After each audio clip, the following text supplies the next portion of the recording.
Hi folks, Brendan here from Advanced Radio, and we're going to show you how to set up your Smoothlight 10 Pro with our Xtreme Pro expander.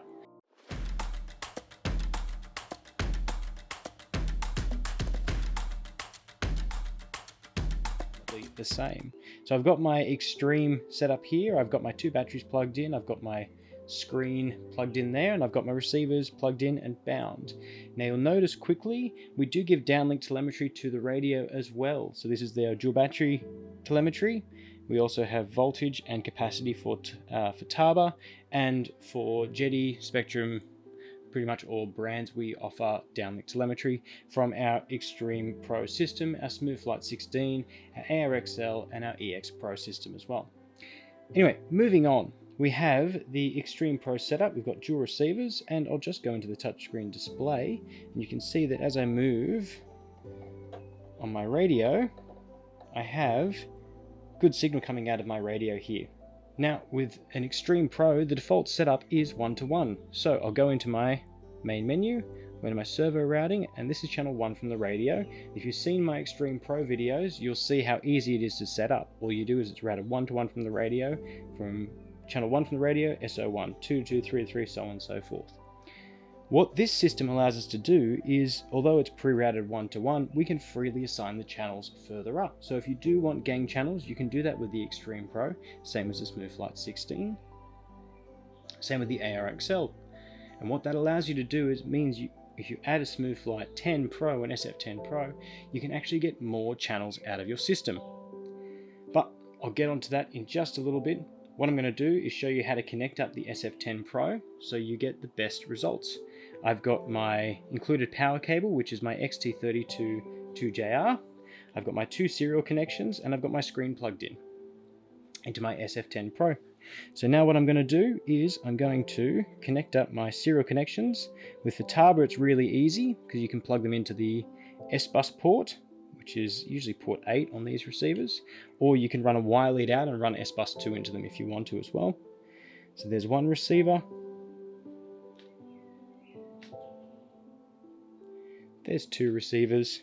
And now we have two receivers set up with our SF10 Pro, and we have two receivers set up with our Xtreme Pro. Now together, this will actually give you a potential of 26 channels. And the way that works is we've got 10 channels on the SF10 Pro, routed 1-to-10 from the radio. We've got 16 channels that can be freely assigned to any number of outputs, allowing you to have a total of 26 servo outputs. Now, we've got our signals connected to our S-Bus, or we can wire lead, as I said before, into our S-Bus 2. And now for some extra power, we can actually plug these into our servo ports on the Xtreme. What this allows us to do is we've actually got a dual battery redundant system. We've got dual batteries supplying power to our AR Xtreme Pro through our AR switching circuit, and that actually powers our receivers, and it powers all these servo ports, which are on the same power bus.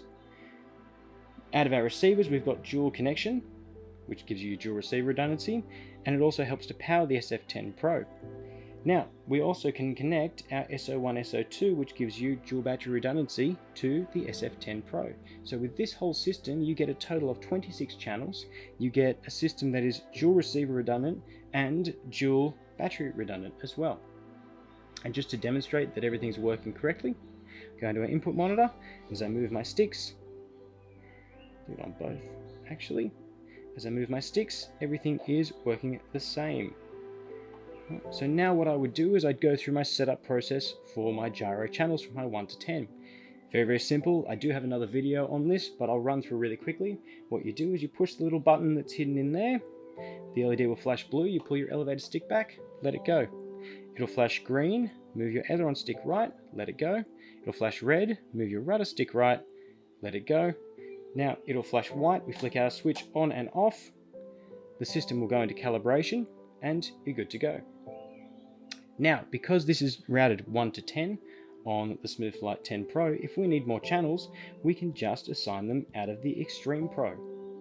You can assign any of the remaining channels 1-to-10 or even 1-to-18 out of the radio, and you can assign these servo outputs as many as you want. That'll give you a total of 26 total outputs.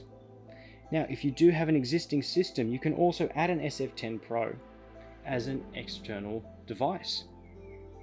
And that goes for the same as a Smooth Flight 16 and an Xtreme Pro system.